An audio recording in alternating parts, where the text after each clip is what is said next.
Okay, here we go, week 17. This video is for Weaver and Mahala's class, the Apprentice 1 and ABCDers.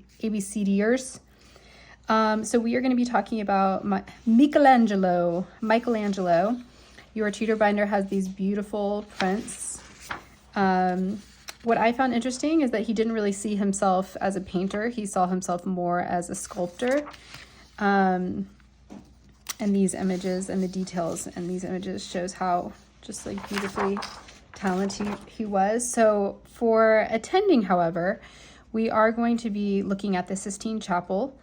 For someone who doesn't see himself as a painter, I think this is one of his most beautiful works. We're mainly going to be focused on the ceiling, and every student will have their own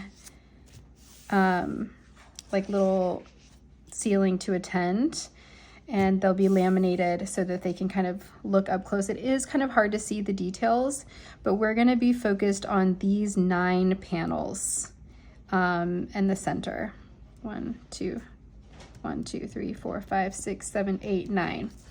And the themes that go with those. So a couple interesting facts that I was able to look up. I mentioned he didn't see himself as a painter, but more as a sculptor.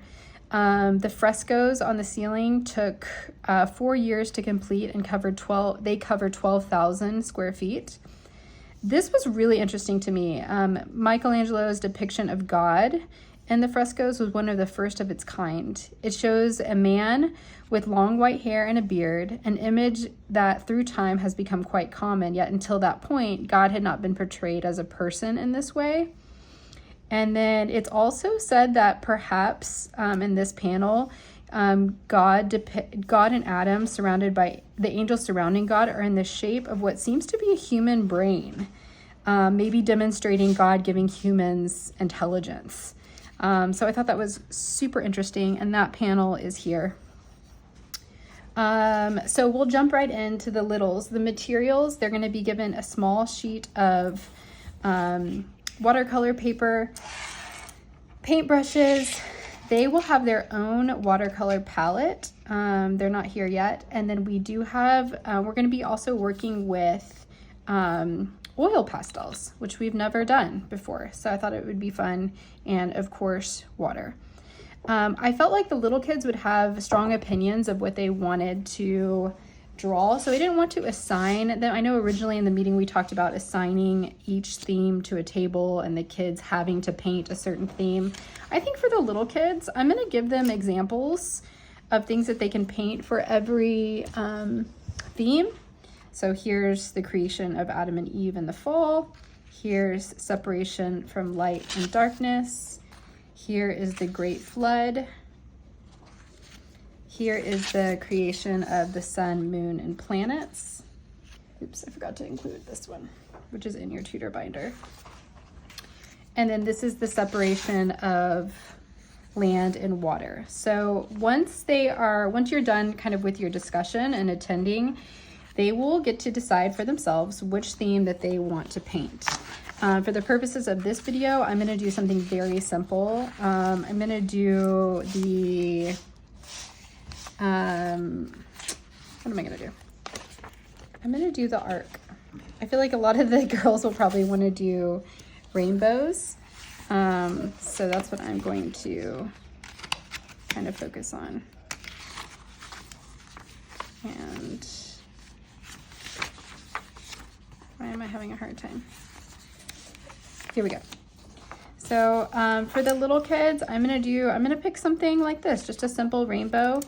And again, they can use their watercolors. I feel like in terms of materials, we have used, a lot of pencil and marker, and I thought this might be really fun. So we're gonna do, what is it? Roy G. Biv.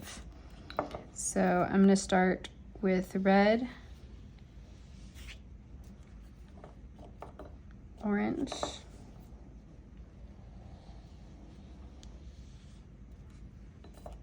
and yellow.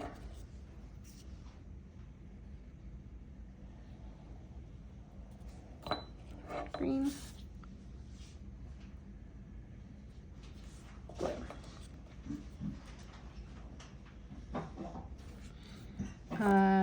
And then I am going to come in and just kind of fill in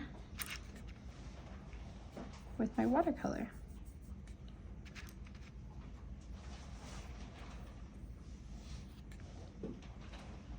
And I think this will be really good. I feel like it'll be easy kind of cleanup, and just kind of working with other materials that they haven't worked with. Move into orange. And then yellow.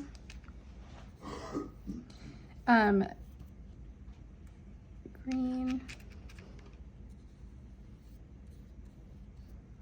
And then blue.